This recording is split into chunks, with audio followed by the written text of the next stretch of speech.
नमस्कार दोस्तों, स्वागत है आप सभी का स्टडी इजी कोड में। आज का हमारा टॉपिक है इकोनॉमी। यूपी पीसीएस में 2010 से लेकर के 2023 तक में कितने और कैसे क्वेश्चंस इकोनॉमी टॉपिक से पूछे हुए हैं, इकोनॉमी सब्जेक्ट से किस तरीके के क्वेश्चंस पूछे गए हैं यूपी पीसीएस में, हम आज इस वीडियो में ये डिस्कस करेंगे। ये वीडियो का पार्ट फर्स्ट है। कोशिश रहेगी कि 3 से 4 पार्ट में इकोनॉमी का कंप्लीट हो सके, ठीक है।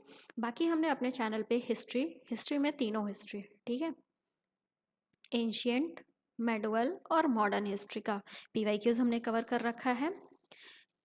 इन्वायरमेंट और इकोलॉजी कवर कर रखा है। ज्योग्राफी, इंडियन ज्योग्राफी और वर्ल्ड ज्योग्राफी को कवर कर रखा है। तो अगर आप लोगों ने अभी तक चैनल पे नहीं देखा है तो आप जाकर के देखें। जो अभी पेपर होने वाला है उसके लिए रिवीजन के लिए बहुत ज़्यादा अच्छा है, ठीक है। तो चलिए हम वीडियो को शुरू करते हैं, एक एक क्वेश्चंस को डिस्कस करते हैं। पहला टॉपिक हमारा है नेचर ऑफ इंडियन इकोनॉमी। इस पे क्वेश्चंस देखते हैं। 2010 का क्वेश्चन क्या है ये देखते हैं। Which among the following is providing least institutional credit to agriculture and allied activities in recent year. ये कह रहा है कि निम्नलिखित में से कौन सा एग्रीकल्चर और एलाइड एक्टिविटीज में लीस्ट इंस्टीट्यूशनल क्रेडिट दिया है रिसेंट ईयर्स में, मतलब 2010 के अकॉर्डिंग ये पूछ रहा है। 2010 के अकॉर्डिंग निम्नलिखित में से एग्रीकल्चर और एलिड एक्टिविटीज़ में कौन सबसे कम इंस्टीट्यूशनल क्रेडिट दिया है। ऑप्शन है commercial bank, foreign private bank, cooperative bank, regional rural bank. तो इसका आंसर होगा फॉरेन प्राइवेट बैंक। उस टाइम में फॉरेन प्राइवेट बैंक एग्रीकल्चर और एलिड एक्टिविटीज़ में लीस्ट इंस्टीट्यूशनल क्रेडिट किए थे, ठीक है। लीस्ट पूछा है, ध्यान दीजिएगा। ये सॉल्यूशन देखते हैं। Institutional credit to agriculture and allied activities provided mainly किसके द्वारा, सबसे ज़्यादा कौन प्रोवाइड करता है। कॉमर्शियल बैंक, फिर कोऑपरेटिव बैंक, फिर institution and regional rural banks, private, फिर फॉरेन प्राइवेट बैंक्स। तो इसका मतलब कि सबसे नेग्लिजिबल क्रेडिट है किसके द्वारा है, फॉरेन प्राइवेट बैंक्स द्वारा। यहाँ पे ये ना फॉरेन प्राइवेट बैंक्स, ठीक। चलिए आगे बढ़ते हैं। ये हमारा 2010 का क्वेश्चन क्या है। किसान बही योजना स्टार्टेड इन उत्तर प्रदेश इन, ये कह रहा है निम्नलिखित में से किस साल में किसान बही योजना उत्तर प्रदेश में शुरू किया गया था। 1992 में। 1992 में किसान बही योजना उत्तर प्रदेश में शुरू किया गया था। ये सॉल्यूशन देखते हैं। देखिए 1992 में किसान बही योजना स्टार्ट हुआ था उत्तर प्रदेश, ठीक। चलिए ये 2010 का question. Which one of the following is the most valuable item in agriculture export of India. ये कह रहा है निम्नलिखित में से सबसे ज़्यादा वैल्यूएबल आइटम कौन सा है जो कि भारत से एक्सपोर्ट होता है। ये ध्यान दीजिएगा, एक्सपोर्ट होता है। एग्रीकल्चरल एक्सपोर्ट भारत से जो होता है, निम्नलिखित में से कौन सा सबसे ज़्यादा वैल्यूएबल आइटम है। ऑप्शन है oil cakes, raw cotton, rice या स्पाइसेस।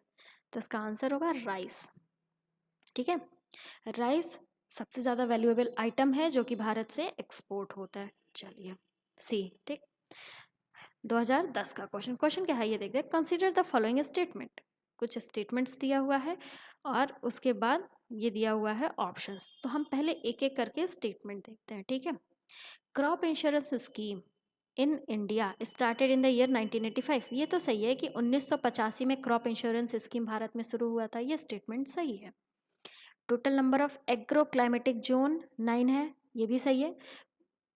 यूपी में 9 एग्रो क्लाइमेटिक जोन्स हैं, ठीक है। जब आप वो पढ़े होंगे ज्योग्राफी ऑफ यूपी, उसमें ये आप लोगों ने देखा होगा, ठीक। नेक्स्ट क्या है। Food for work programme started in the year 1977। ये भी सही है। 1977 में फूड फॉर वर्क प्रोग्राम शुरू किया गया था। Blue revolution is concern with the production of mustard. ये गलत है, क्योंकि ब्लू रिवॉल्यूशन किससे कंसर्न है, फिशरीज वगैरह से, ठीक है। तो ये फोर्थ स्टेटमेंट गलत है। हमारा आंसर हो जाएगा डी। आइए देखते हैं। देखिए ब्लू रिवॉल्यूशन किससे रिलेटेड है, फिश प्रोडक्शन से, ना कि मस्टर्ड प्रोडक्शन से। समझ में आया। चलिए 2010 का क्वेश्चन क्या है देखते हैं। Neemrana model of sustainable economic development is located in. ये कह रहा है कि सस्टेनेबल इकोनॉमिक डेवलपमेंट का एक मॉडल जो कि क्या है, नीमरना, ये कहाँ पे लोकेटेड है, किस स्टेट में। हरियाणा नहीं, पंजाब नहीं, उत्तर प्रदेश नहीं, राजस्थान। हाँ, नीमरना एक क्या है, सस्टेनेबल इकोनॉमिक डेवलपमेंट है, उसका मॉडल है। कहाँ पे लोकेटेड है, राजस्थान में। देखिए Neemrana Alwar district of Rajasthan, almost all of the development work done here are based on sustainable economic development model. जितना भी यहाँ पे काम होता है वो सस्टेनेबल इकोनॉमिक डेवलपमेंट मॉडल पर बेस्ड होता है, ऑलमोस्ट सारे काम। ठीक है, 2011 का क्वेश्चन क्या है? Indian economy can be described as, Indian economy को कैसे डिस्क्राइब किया जा सकता है? 4 स्टेटमेंट दिया हुआ है, ये एक करके स्टेटमेंट देखते हैं। बैकवर्ड एंड स्टेगनेंट इकोनॉमी, नहीं, स्टेगनेंट कहाँ पे? नो। डेवलपिंग इकोनॉमी, हाँ ये कह सकते हैं, बट बाकी एग्जांपल देखते हैं। अंडर डेवलप्ड इकोनॉमी, ये भी गलत है। डेवलप्ड इकोनॉमी भी नहीं कह सकते हैं। हाँ, डेवलपिंग इकोनॉमी, इंडियन इकोनॉमी को डेवलपिंग इकोनॉमी कहा जा सकता है, बी। ठीक, 2011 का क्वेश्चन क्या है देखते हैं। In the union budget 2011-12 effective rate of interest for farmers on timely repayment of bank loan is, ये कह रहा है 2011-12 का यूनियन बजट के अकॉर्डिंग फार्मर्स को जो बैंक लोन में रीपेमेंट करना है उसका रेट ऑफ इंटरेस्ट क्या है? 7%? नहीं। 6% नहीं है, 4%। हाँ, फार्मर्स को जो बैंक लोन का जो रीपेमेंट करना है कितने परसेंट पे? 4% रेट ऑफ इंटरेस्ट पे। ठीक है, आइए देखते हैं। देखिए, 2011-12 यूनियन बजट के according additional interest subvention increase किया गया 2 से 3% for farmers on timely payment of bank loan. तो इफेक्टिव इंटरेस्ट रेट क्या हुआ? 7-3, जो कि क्या है? 4%। ठीक है, तो इसीलिए 4% इंटरेस्ट रेट पे रीपेमेंट ऑफ बैंक लोन करना है। ठीक, 2011 का question. According to the data released by Government of India in March 2011, which state or UTs recorded highest per capita income during 2009 and 10? ये कह रहा है मार्च 2011 में जो डेटा रिलीज़ की गई है गवर्नमेंट ऑफ इंडिया द्वारा, उसमें से कौन सा स्टेट और यूनियन टेरिटरीज में हाईएस्ट पर कैपिटा इनकम है? 2009-10 में हाईएस्ट पर कैपिटा इनकम किस स्टेट में सबसे ज़्यादा है? ऑप्शन दिया हुआ है चंडीगढ़, दिल्ली, गोवा, महाराष्ट्र। तो गोवा का जो पर कैपिटा इनकम है वो हाईएस्ट है, ये ध्यान दीजिएगा। गोवा का पर कैपिटा इनकम क्या है? हाईएस्ट। आइए देखते हैं। देखिए, जो डेटा रिलीज़ की गई है 2011 में, उसके अकॉर्डिंग 2009-10 का मैक्सिमम पर कैपिटा इनकम किस स्टेट या यूटी का है? गोवा का। यहाँ पे लीस्ट किसका है? बिहार का। सबसे कम पर कैपिटा इनकम बिहार, सबसे ज़्यादा गोवा। याद रखिएगा, 2009-10 का है ये। और इकोनॉमिक सर्वे 2021-22 के according Bihar and Goa has still lowest and highest PCI. ठीक है, 2021-22 के भी अकॉर्डिंग बिहार का लीस्ट पर कैपिटा इनकम है, जहाँ पे गोवा का हाईएस्ट पर कैपिटा इनकम है, याद रखिएगा। ठीक, चलिए आगे बढ़ते हैं। देखिए, सॉरी, ये हो गया हमारा 2012 का क्वेश्चन। क्वेश्चन क्या है? Which one of the following state has the largest area under soybean cultivation? Soybean cultivation में लार्जेस्ट एरिया मध्य प्रदेश। ठीक, 2012 का क्वेश्चन क्या है ये देखते हैं। First agricultural university in India was established in, ये कह रहा है फर्स्ट एग्रीकल्चरल यूनिवर्सिटी इंडिया में कहाँ पे एस्टेब्लिश्ड हुआ था?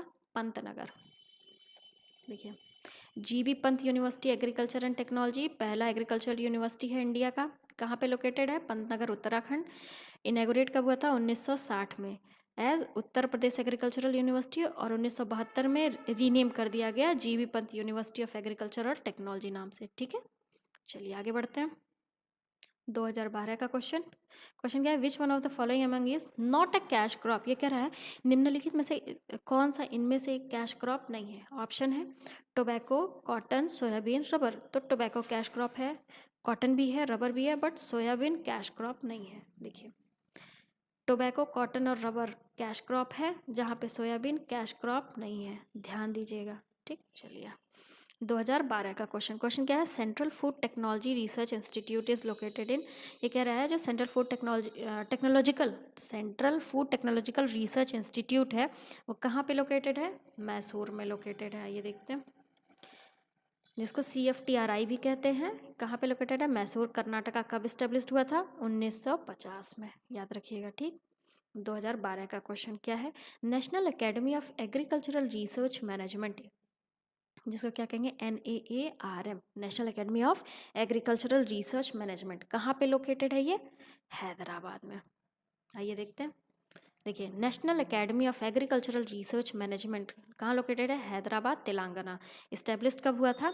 1976 में। चलिए 2012 का क्वेश्चन क्या है? Indian grassland and fodder research institute भारतीय ग्रासलैंड और फूड और रिसर्च इंस्टीट्यूट कहाँ पे लोकेटेड है? झांसी में। देखो सी। ठीक, ये भी 2012 का क्वेश्चन है। क्वेश्चन क्या है आइए देखते हैं।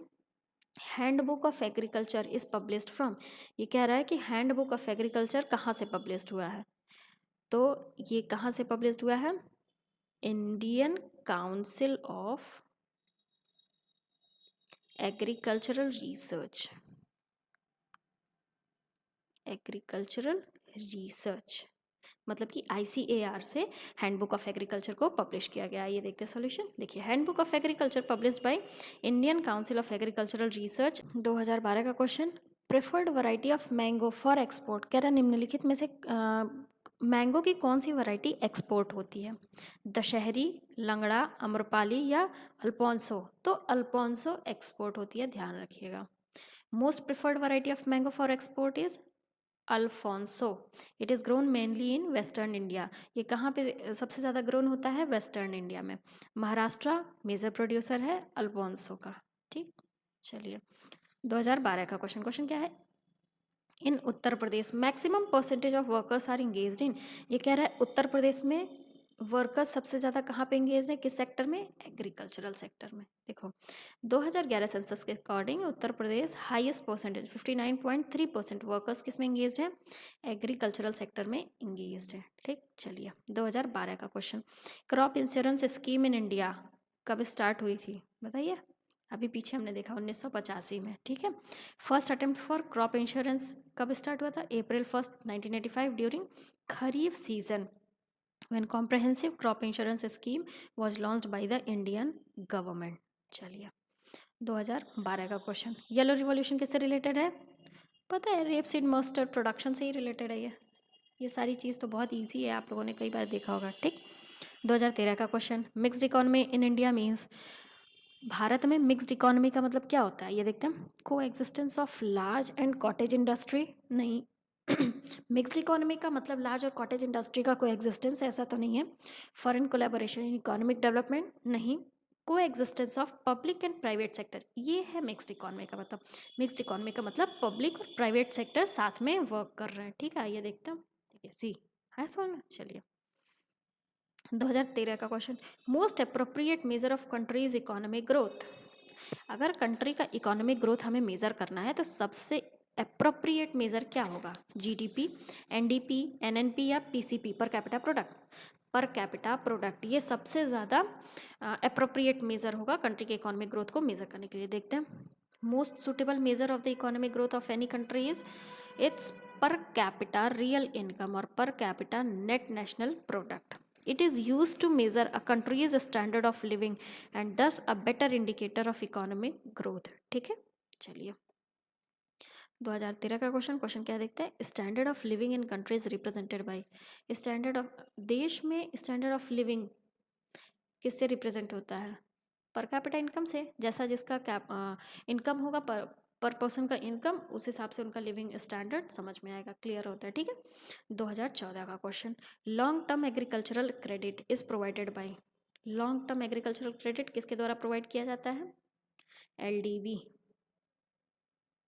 LDB, लैंड डेवलपमेंट बैंक द्वारा लॉन्ग टर्म एग्रीकल्चरल क्रेडिट दिया जाता है। देखिए, लॉन्ग टर्म एग्रीकल्चरल क्रेडिट किसके द्वारा प्रोवाइड किया जाता है? सेपरेट कोऑपरेटिव बैंक, जिसको LDB बोलते हैं, land development bank. They were previously known as land mortgage bank, इसको पहले क्या कहा जाता था? Land mortgage bank. ठीक, 2015 का question, new GDP data base year has been change from 2004 to 5, 2004-5 पहले बेस ईयर था जीडीपी डेटा को कैलकुलेट करने के लिए, बट फिर चेंज कर दिया गया, तो अभी क्या हुआ है? 2011-12, ये है बेस ईयर। ठीक है, चलिए देखिए 2015 का क्वेश्चन क्या है? What was the main strategy of new economic policy adopted in 1991? LPG, liberalisation, privatisation और globalisation, all of the above. देखिए, ठीक, चलिए 2015 का question, who was the chairman of national income committee appointed by government of India in 1949? 1949 में जो national income committee था उसके chairman कौन थे? क्या कह रहा है? गवर्नमेंट ऑफ इंडिया द्वारा 1949 में जो नेशनल इनकम कमेटी बनाई गई थी उसके चेयरमैन कौन थे? तो PC Mahalanobis, PC Mahalanobis national income committee के चेयरमैन था। ये देखते हैं, देखिए नेशनल इनकम कमेटी किसके द्वारा अपॉइंट किया गया था? Government of India. कब? 1949 में। किस चेयरमैन कौन थे? PC Mahalanobis, professor DR Gadgil और doctor VK RV Rao main member थे इस कमेटी के, याद रखिएगा। चलिए 2015 का क्वेश्चन क्या है? Father of green revolution of world, ये ध्यान दीजिएगा, इंडिया का नहीं पूछा है, वर्ल्ड का पूछा है, कंफ्यूज मत हो जाइएगा, ठीक है। नॉर्मन ई बोरलग वर्ल्ड के ग्रीन रिवॉल्यूशन के फादर थे, और इंडिया के एमएस स्वामीनाथन। आइए देखते हैं, देखो American agronomist Norman E Borlaug father of green revolution world में माने जाते हैं। He was awarded with Nobel prize for peace in 1970। Green revolution that increased agricultural production, green revolution से क्या होता है? एग्रीकल्चर प्रोडक्शन का इंक्रीज हुआ था, ठीक है। इंडिया के कॉन्टेक्स्ट में देखेंगे तो डॉक्टर एम एस स्वामीनाथन को फादर ऑफ ग्रीन रिवॉल्यूशन कहा जाता है, ठीक। चलिए 2015 का क्वेश्चन देखते हैं। रेनफेड एरिया डेवलपमेंट प्रोग्राम, जिसको RADP भी कहते हैं, was launched by department of agriculture cooperation government of India in the year. ये कह रहा है कि जो रेनफेड एरिया डेवलपमेंट प्रोग्राम था, जो कि किसके द्वारा लॉन्च किया गया? Department of agriculture and cooperation government of India. वो किस ईयर में लॉन्च किया गया था? रेनफेड एरिया डेवलपमेंट प्रोग्राम 2011-12 में लॉन्च किया गया था। देखते हैं किस लिए किया गया था? एग्रीकल्चरल ग्रोथ को, रेनफेड एरियाज में एग्रीकल्चरल ग्रोथ को इंश्योर करने के लिए एक न्यू स्कीम लाई गई। क्या? Rainfed agricultural development programme launch किया गया कब? 2011-12 में एज अ सब स्कीम अंडर राष्ट्रीय कृषि विकास योजना। राष्ट्रीय कृषि विकास योजना के अंडर में इसको किया गया था, ठीक है। तो ये एक सब स्कीम की तरह था। It aims at improving quality of life of farmers, specially small and marginal farmers, ठीक। चलिए 2016 का क्वेश्चन क्या है? देखते हैं। At present 2015 which of the following base year is being used for estimation of national income in India? 2011-12 national income, ये question क्या कह रहा है पहले आप देखिए। 2015 में नेशनल इनकम को कैलकुलेट करने के लिए भारत में बेस ईयर कौन सा साल माना गया? तो 2011-12 को बेस ईयर माना गया था, सी, ठीक है। उससे पहले 2004-5 था। ये हो गया हमारा 2016 का question. Amount of onion exported from India in 2015-16, 2015-16 में अनियन का कितना अमाउंट भारत से एक्सपोर्ट हुआ था? तो अबाउट 12 लाख टन्स। देखिए किस डेटा के according? Data of agricultural and processed food product export development authority के अकॉर्डिंग 2015-16 में इंडिया ने कितना एक्सपोर्ट किया था? 12,01,245.29 मेट्रिक टन्स ऑफ अनियन, ठीक है। चलिए 2016 का क्वेश्चन क्या है जरा ये देख लेते हैं। In which of the following state Neeru Meeru water harvesting programme was launched in year 2000? ये कह रहा है निम्नलिखित में से किस राज्य में 2000 में नीरू मीरू, जो कि एक वाटर हार्वेस्टिंग प्रोग्राम है, वो लॉन्च किया गया था? तो आंध्र प्रदेश में इसको लॉन्च किया गया था। देखिए नीरू मीरू का मतलब वाटर एंड यू, ये क्या है? एक वाटर हार्वेस्टिंग प्रोग्राम है, स्टार्ट हुआ था स्टेट ऑफ आंध्र प्रदेश का 2000 में, ठीक है। चलिए 2016 का क्वेश्चन क्या है देखते हैं। Consider the following statement regarding minimum support price, ठीक है। तो ये क्या कह रहा है कि एमएसपी के बारे में कुछ स्टेटमेंट्स दिया हुआ है। कह रहा है निम्नलिखित में से एमएसपी के बारे में कौन सा स्टेटमेंट सही है, हमें ये बताना है कौन कौन सा सही है। हाँ एक एक करके देखिए। If the market price is high then farmers will sell their produce to the government, नहीं, ये तो गलत है एमएसपी के बारे में। This ensure minimum fixed price for farmers yield, ये है फार्मर यील्ड्स के लिए मिनिमम फिक्स्ड प्राइस ही एमएसपी होता है, ये सही है। सेकंड सही है हमारा, ठीक है।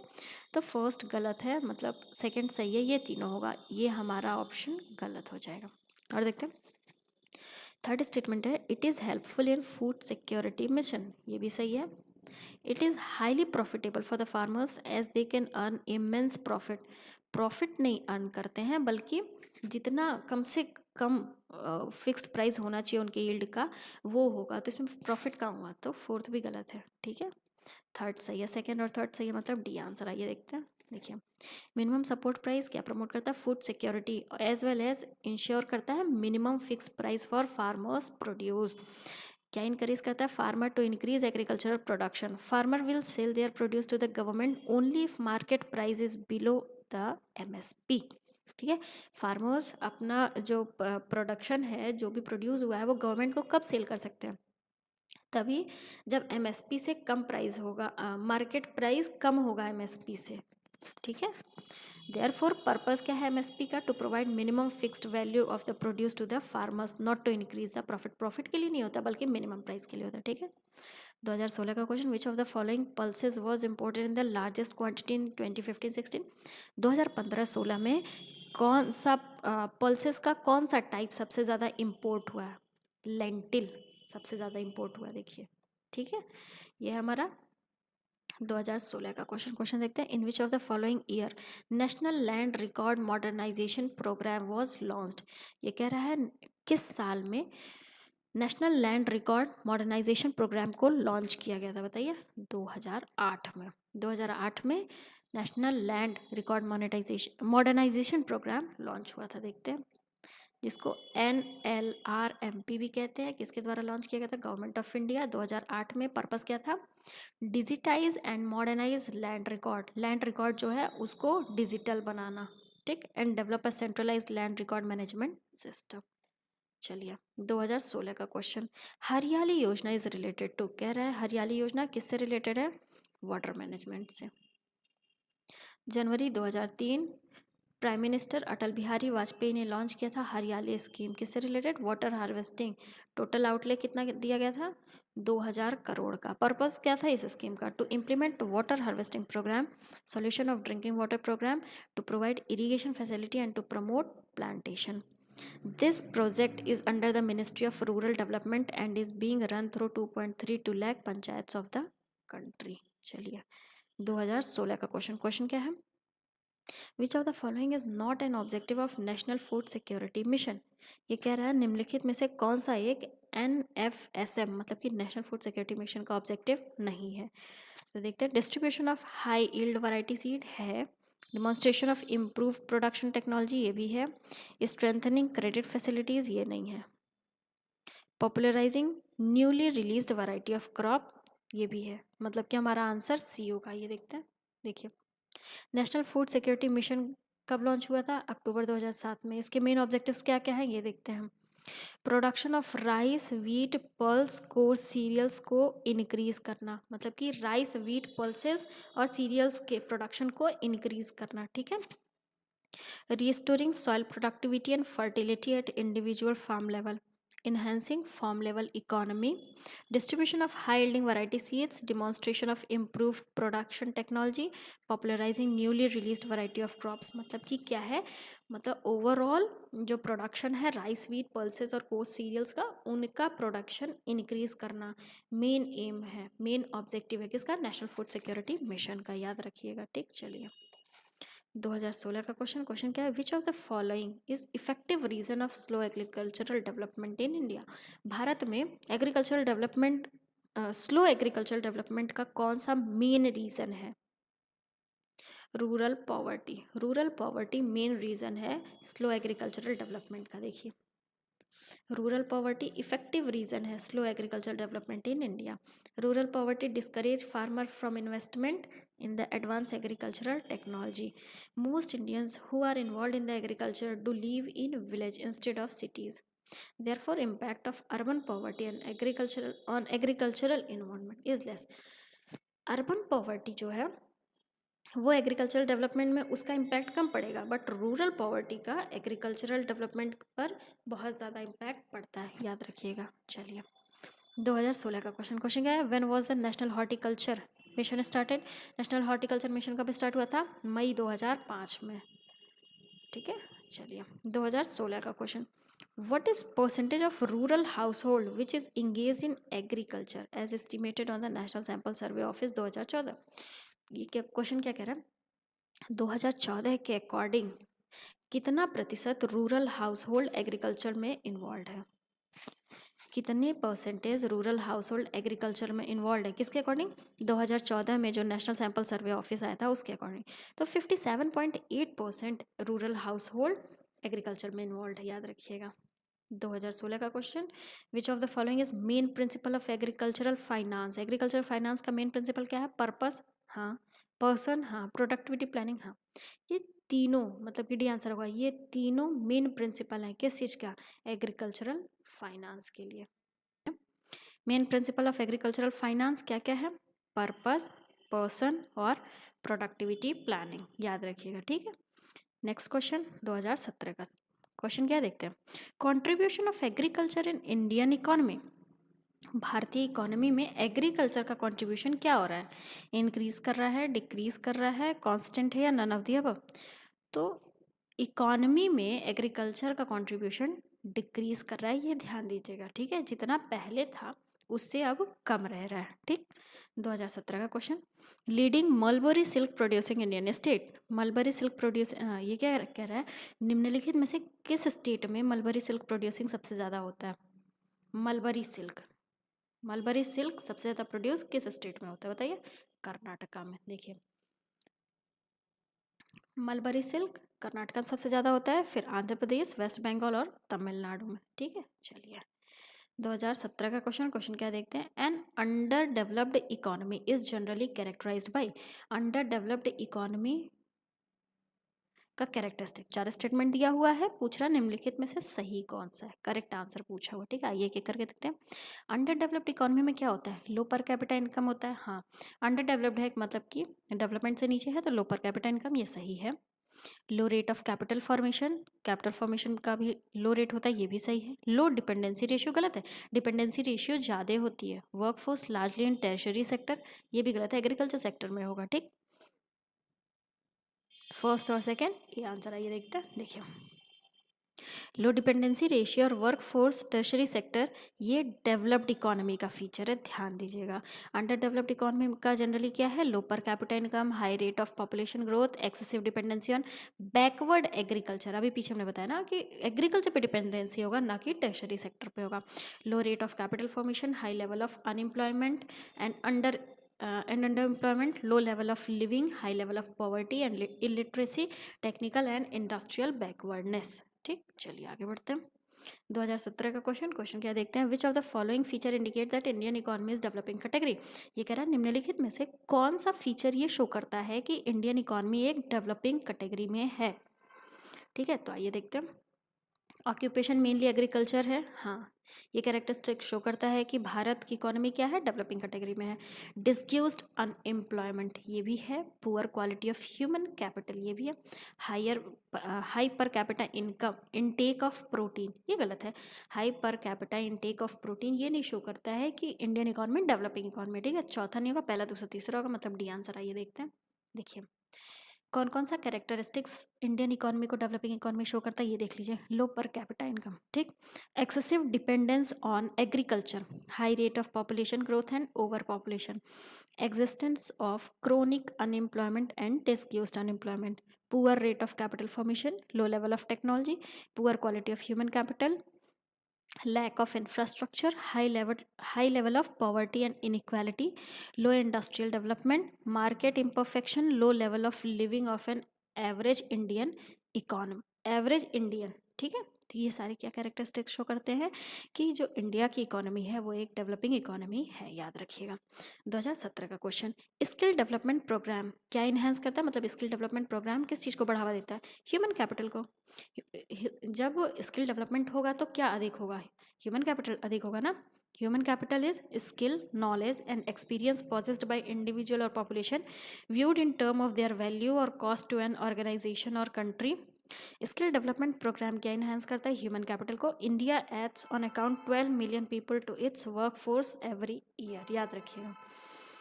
2017 का क्वेश्चन, आइए क्वेश्चन देखते हैं।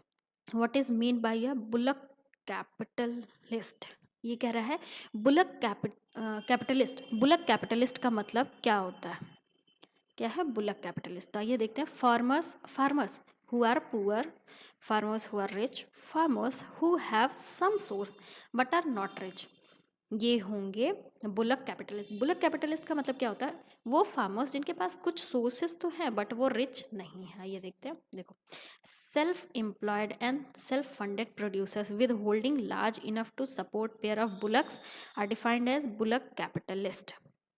Bye Lloyd and Susan Rudolf.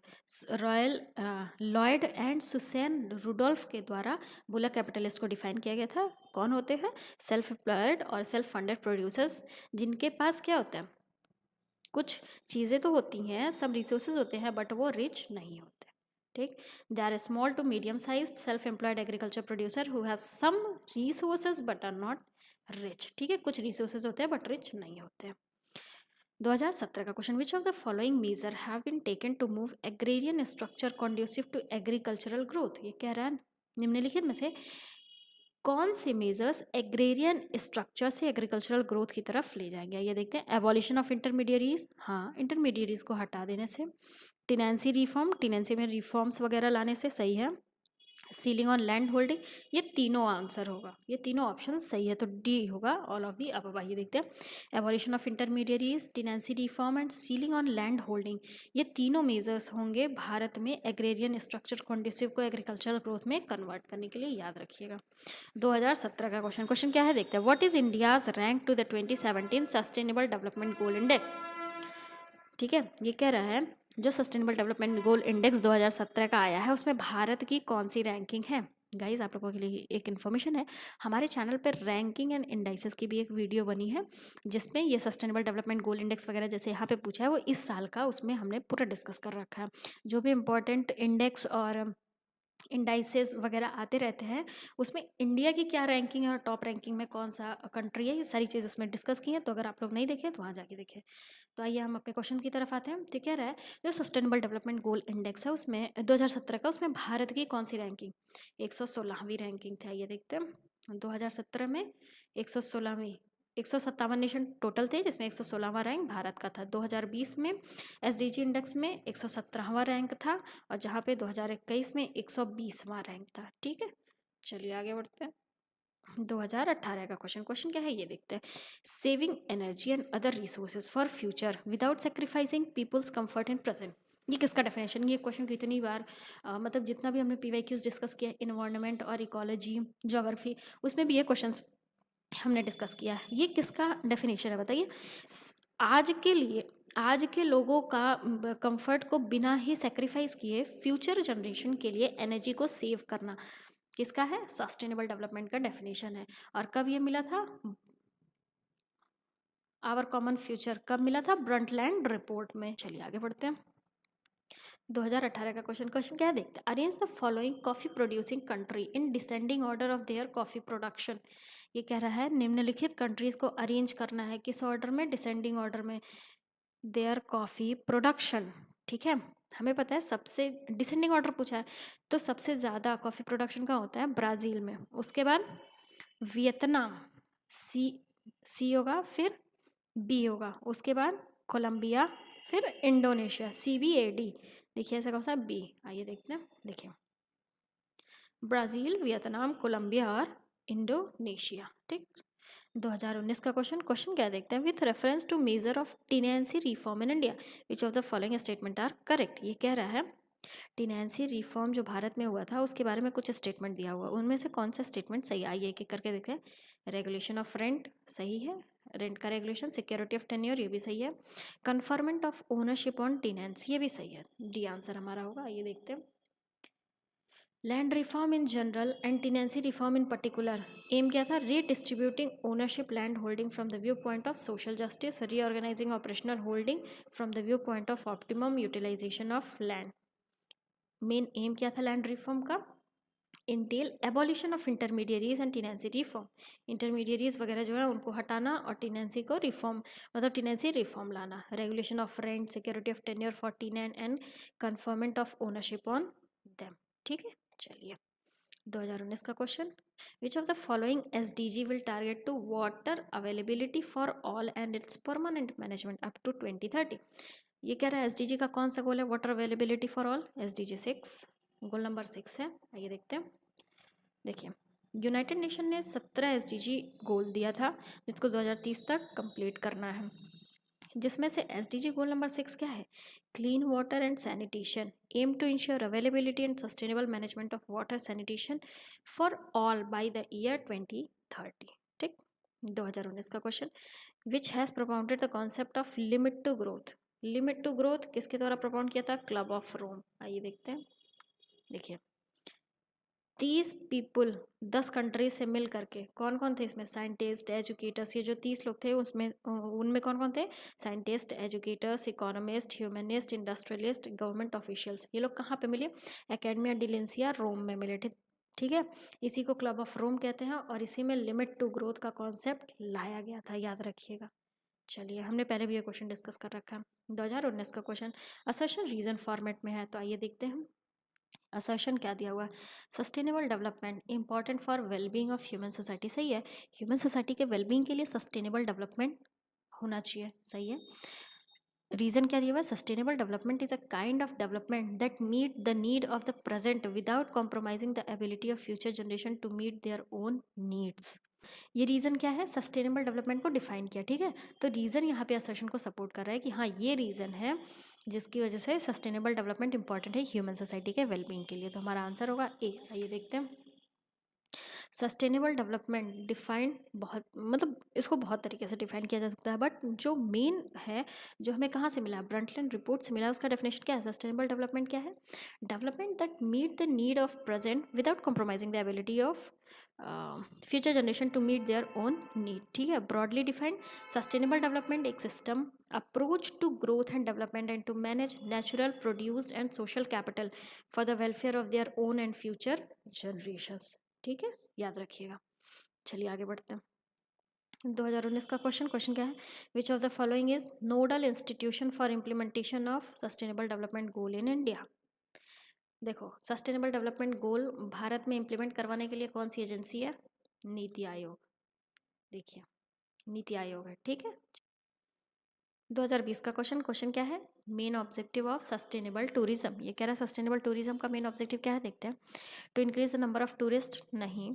To manage mass scale tourism and small scale travel, नहीं। To manage tourism and environment while maintaining cultural integrity and ecological process, ये सही है। टूरिज्म और इन्वायरमेंट को मैनेज करना और साथ साथ में ही कल्चरल इंटीग्रिटी और इकोलॉजिकल प्रोसेस को मेंटेन करना। ठीक है, चलिए 2020 का क्वेश्चन असर्शन और रीजन फॉर्मेट में दिया हुआ है। आइए एक एक करके देखते हैं। असर्शन क्या कह रहा है? Union budget 2020-21 focused on rural development with aim of doubling farmers income. ये कह रहा है 2020-21 में जो यूनियन बजट पास हुआ था उसका फोकस कहाँ पे था? रूरल डेवलपमेंट पे उसका मेन फोकस था। कैसे? फार्मर्स की इनकम को डबल करके।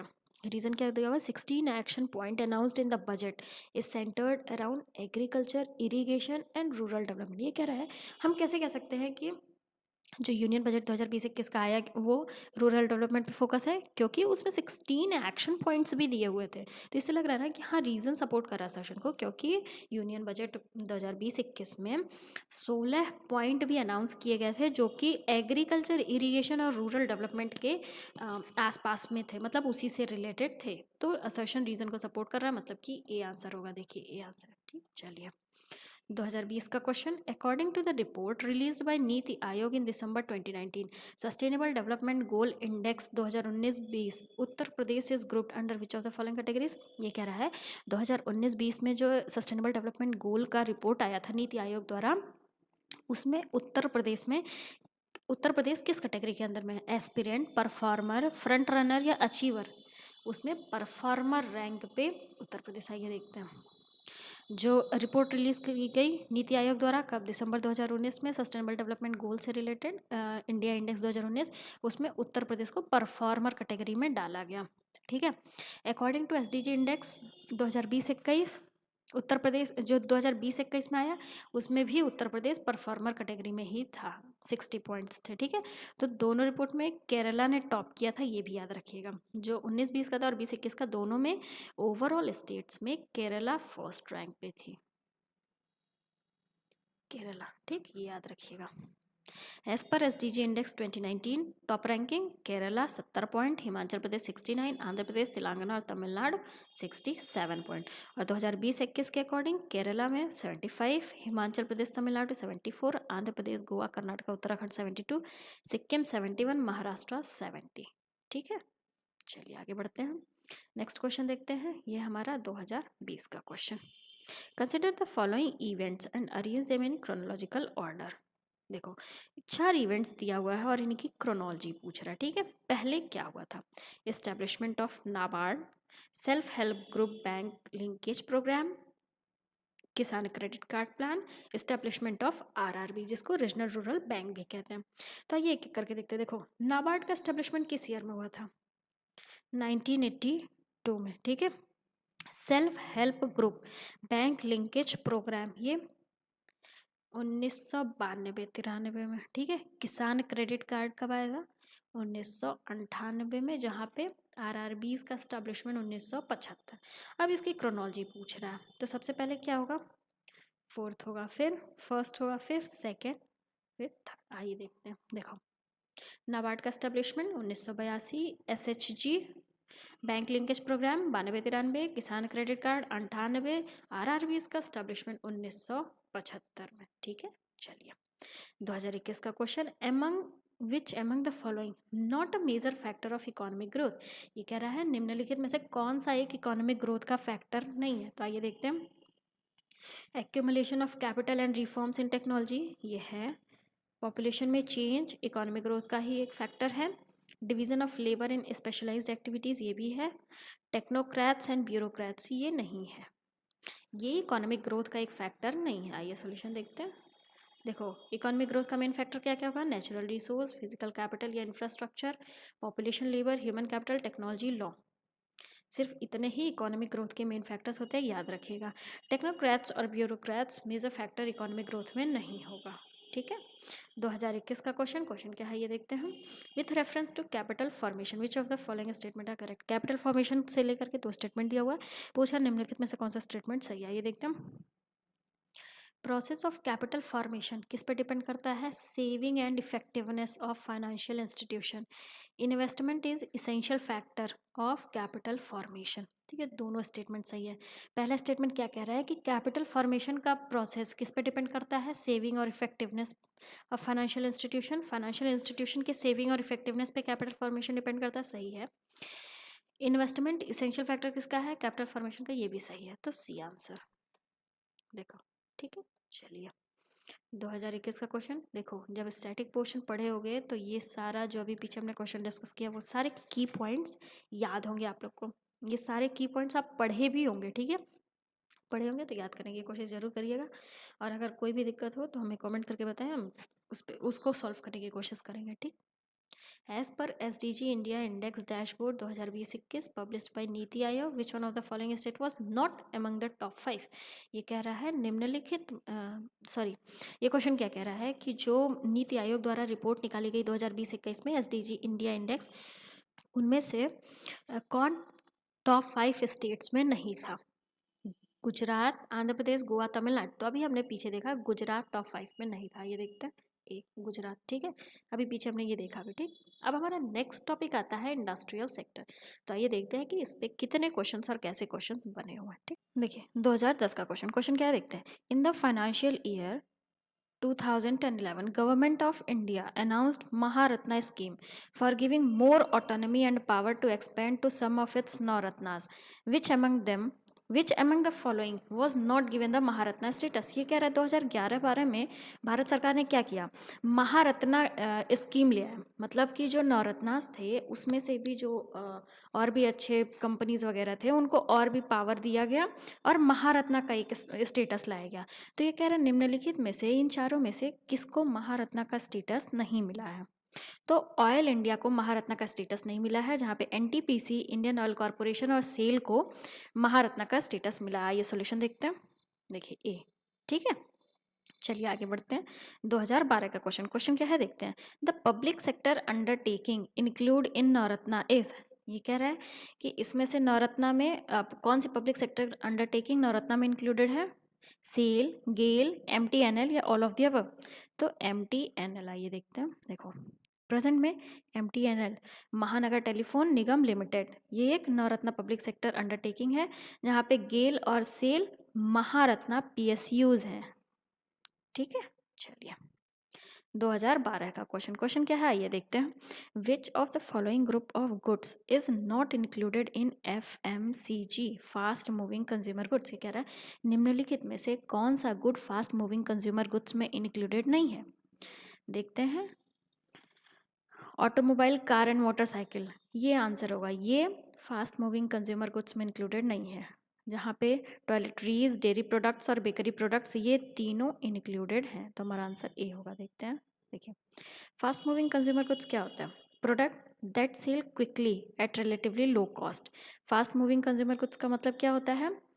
वो प्रोडक्ट्स जो कि बहुत जल्दी सेल हो जाते हैं और उनका कॉस्ट भी कम होता है। देखो, that sell quickly at relatively low cost, relatively low cost पे बहुत जल्दी सेल हो जाते हैं, वो कौन होंगे? फास्ट मूविंग कंज्यूमर गुड्स, याद रखिएगा, ठीक है। ये जनरली क्या होते हैं? Non durable. नॉन ड्यूरेबल का मतलब क्या होता है? जो खराब नहीं होते। Package consumer good, FMCG have low profit margin, low profit margin भी होता है, but they account for more than half of all consumer spending, ठीक है। चलिए आगे बढ़ते हैं। बस ये क्या है? FMCG होता क्या है ये जरा ध्यान दीजिएगा। चलिए आगे बढ़ते हैं। 2012 का क्वेश्चन क्या है देखते हैं। Rourkela steel plant was established in collaboration with. ये कह रहा है जो राउरकेला स्टील प्लांट है वो किसके साथ मतलब इसका कोलैबोरेशन किसके साथ था एस्टेब्लिशमेंट में? जर्मनी। देखिए, RSP, जिसको राउरकेला स्टील प्लांट भी कहते हैं, first integrated steel plant in the public sector in India, किसके साथ था? जर्मनी के साथ, ठीक है, याद रखिएगा। कोलैबोरेटेड किसके साथ था? जर्मनी के साथ। 2012 का क्वेश्चन देखते हैं। Where has Indian diamond institute IDI has been established. बताइए, इंडियन डायमंड इंस्टीट्यूट कहाँ पे एस्टेब्लिश्ड है? सूरत में। देखिए, Indian diamond institute Surat, Gujarat में लोकेटेड है। कब एस्टेब्लिश्ड हुआ था? 1978 में। Most coveted institute in the field of diamond, gems and jewellery in India, ठीक। चलिए, 2012 का क्वेश्चन क्या कह रहा है? Which one of the following is not correctly matched. ये कह रहा है इनमें से कौन सा करेक्टली मैच्ड नहीं है। तो आइए देखते हैं। बायोटेक्नोलॉजी पार्क लखनऊ सही है। ट्रॉनिका सिटी नोएडा गलत, नोएडा नहीं गाजियाबाद है, स्पेलिंग गलत हो गई, गाजियाबाद, ठीक। Plastic city Kanpur, leather technology park Unnao, ये भी सही है। देखिए, ट्रॉनिका सिटी कहाँ पे है? गाजियाबाद में, ना कि नोएडा में, ध्यान दीजिएगा। चलिए, 2013 का क्वेश्चन क्या है? Kandla situated in the gulf of Kutch is well known for which of the following industry. ये कह रहा है जो गल्फ ऑफ कच्छ पे सिचुएटेड है कांडला पोर्ट, वो किसके लिए फेमस है, किसके लिए जाना जाता है? तो वो processing zone, export processing zone के लिए जाना जाता है। ये देखते हैं। India is first country in Asia which accepted the importance of export processing zone in export promotion and established. क्या एस्टेब्लिश किया? एशिया का पहला एक्सपोर्ट प्रोसेसिंग जोन, जो कि कौन सा है? कांडला। कब इसको कब एशिया का पहला एक्सपोर्ट प्रोसेसिंग जोन बनाया गया? 1965 में, ठीक। चलिए आगे बढ़ते हैं। 2013 का क्वेश्चन देखते हैं। Policy of liberalisation, privatisation and globalisation was announced as new economic policy by prime minister. ये कह रहा है ये जो LPG रिफॉर्म आया था, ये जब अनाउंस हुआ था तो उस समय प्राइम मिनिस्टर कौन थे? नरसिम्हा राव जी। आइए सोल्यूशन देखते हैं। देखिए, new economic policy, liberalisation, privatisation, globalisation जब डिक्लेयर किया गया था तो प्राइम मिनिस्टर कौन थे? PV नरसिम्हा राव जी। ये कब डिक्लेयर हुआ था? 1991 में, ठीक है। 2014 का question. Which one of the following group is not को पार्टनर ऑफ इंडस्ट्रियल रिलेशन। ये कह रहा है निम्नलिखित में से कौन सा ग्रुप इंडस्ट्रियल रिलेशन का को पार्टनर नहीं है? कंज्यूमर और उनके ऑर्गेनाइजेशंस ये इंडस्ट्रियल रिलेशन के को पार्टनर्स नहीं होंगे, याद रखिएगा। कंज्यूमर्स नहीं होंगे, वर्कर्स होंगे, मैनेजर्स होंगे, स्टेट गवर्नमेंट और सेंट्रल गवर्नमेंट होंगे, बट कंज्यूमर्स और उनके ऑर्गेनाइजेशन इंडस्ट्रियल रिलेशन के को पार्टनर्स नहीं होंगे। देखिए, कंज्यूमर्स और उनके ऑर्गेनाइजेशंस को पार्टनर, इंडस्ट्रियल रिलेशन के को पार्टनर नहीं होंगे, ये ध्यान दीजिएगा, ठीक है। चलिए, 2016 का क्वेश्चन। ई-बिज refers to. ये कह रहा है ई-बिज का मतलब क्या होता है? ई-बिज का मतलब होता है single window for approach to government services. D answer होगा। देखिए, e biz portal refers to single window for approach to government services, ठीक है। चलिए आगे बढ़ते हैं। ये हमारा 2016 का क्वेश्चन क्या है देखते हैं। Which of the following activity has not been included in the industrial production index of India. ये कह रहा है निम्नलिखित में से कौन सी एक्टिविटीज़ इंडस्ट्रियल प्रोडक्शन इंडेक्स में इंक्लूडेड नहीं है? मैन्युफैक्चरिंग इंडस्ट्रियल प्रोडक्शन में ही होगा, माइनिंग भी होगा, इलेक्ट्रिसिटी भी होगा, बट कंस्ट्रक्शन नहीं होगा। आइए सॉल्यूशन देखते हैं। देखिए IIP मतलब कि index of industrial production is composite indicator that measure the short term change in the volume of production of a basket of industrial product during a green period with respect to that in a chosen period. IIP index is computed and published. IIP index वो किसके द्वारा publish किया जाता है? NSO, ये याद रखिएगा, और मंथली बेसिस पे होता है, ठीक है। तो ये हमारे वीडियो का एंड है। सो आई होप ये वीडियो आप लोग के लिए बेनिफिशियल होगी। इसका सेकेंड, थर्ड और फोर्थ पार्ट भी हम as early as possible channel पे ले आएंगे। और अगर अभी तक आप लोगों ने चैनल को सब्सक्राइब नहीं किया है तो please do like, share and subscribe. Thank you for watching this. Thank you.